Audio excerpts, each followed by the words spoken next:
What's up everybody, welcome to Money Management channel. My name is Andrei and today I'm gonna be doing an update on PLTR stock. I got the cash in the bag, stadium packed, born a rock star in this life, gonna live it up on.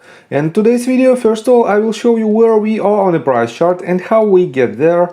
Then I will continue with the fundamental news and I will show you the new price target that was set by Morgan Stanley. And I will show you their new contract that might bring a lot of revenue to Palantir. And at the end of this video, I will share my thoughts and my technical analysis. And I will show you what should we expect next. So let's start with the price chart. I made my previous video right here at this point and I've told you that we had the retracement from its lowest point, its swing low at roughly for $7.16 to its highest point at 8.61, and we had following targets that probably might be the ranges of trend reversal. First of all, it was the 0.5 and we had the first trend reversal right here. Second one was the golden pocket pattern. And we had perfect bounce from the upper border of this range. Then we had another bounce and we broke it to the downside. And with this breakout, I've told you that probably we might land at the next level of 0.786 at $7.46.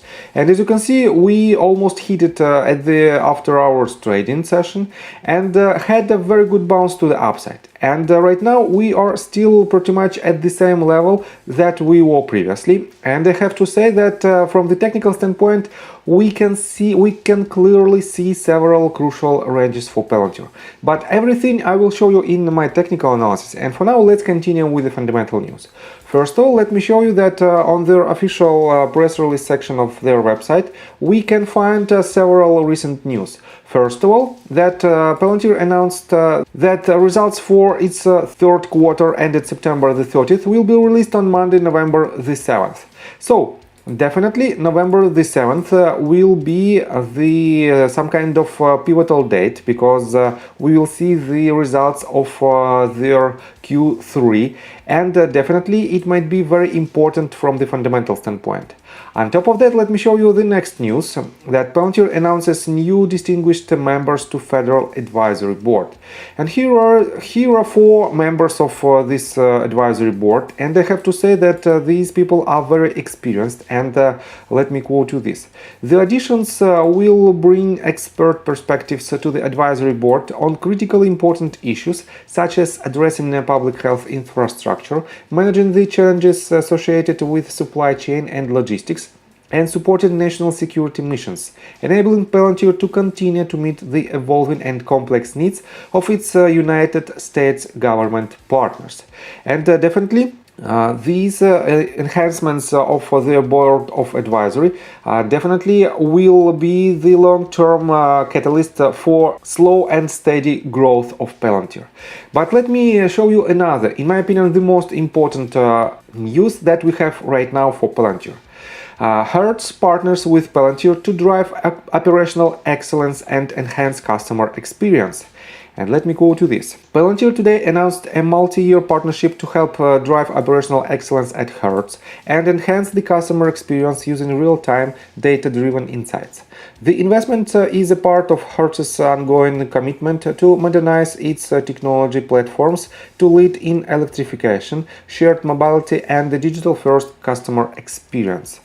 Hertz is using Palantir Foundry operating system to create a platform that will help the company more efficiently manage and operate its fleet of nearly 500,000 vehicles, which includes tens of thousands of EVs.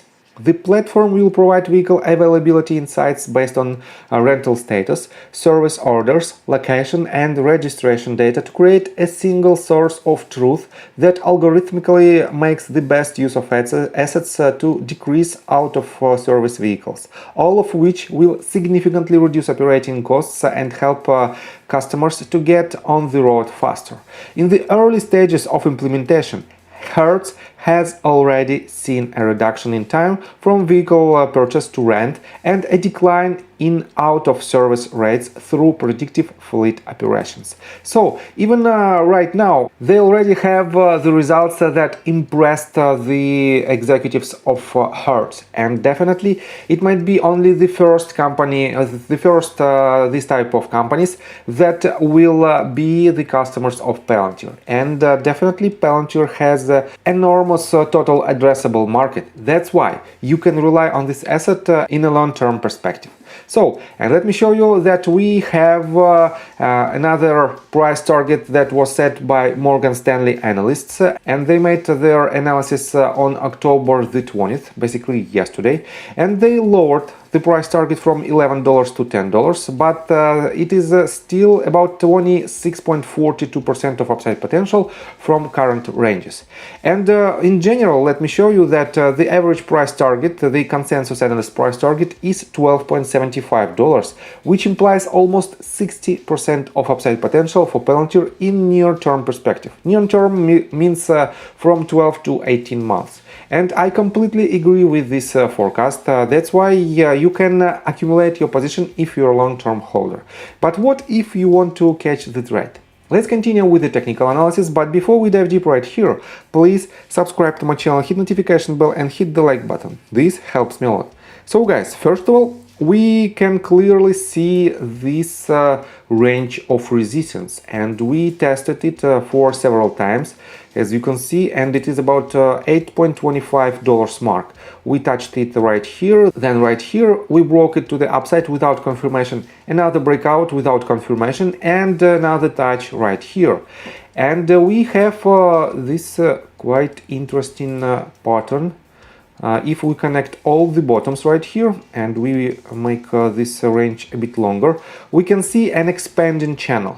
But from this bottom, from the range of about $7.46, we have completely different picture. We can connect these type of bottoms, this one and this one, and if we project it a bit longer, we will have another pattern that probably, let me show you more thoroughly, we can have the ascending triangle. And if this pattern holds, we might see the retest of this range of support, then retest this range of resistance, and probably we should break it to the upside, because this pattern is a bullish pattern and usually it breaks to the upside. That's why we can have the next major movement to the upside if this asset will not break this bottom.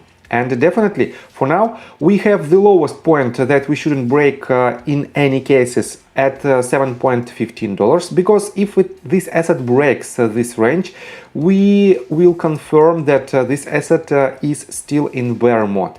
Otherwise, if this asset breaks this previous swing high, we will confirm that we are forming higher highs and higher lows, and definitely this might be a very good sign for the long-term investors to enter their position, and this might bring a lot of bullish power to this asset.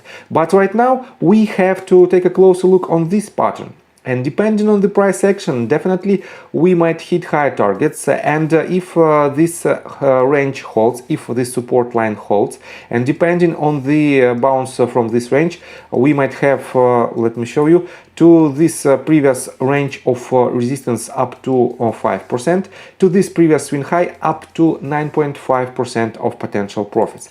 Definitely it is not the best risk to reward ratio, because we shouldn't break this range of about $5.38, and this means 2-to-1 risk to reward ratio is not the best one. But definitely if you want to be more conservative, wait for the breakout out of this pattern, and depending on the price action, I will do another update and I will project some short-term targets. So I think from the technical standpoint that's it for now. If you like my video, please hit the like button and subscribe to my channel with notification bell, and see you guys and girls next time. Bye! I got the cash in the bag, stadium packed. Born a rock star in this life, gone live it up on the attack. Baby, I'm bad. I just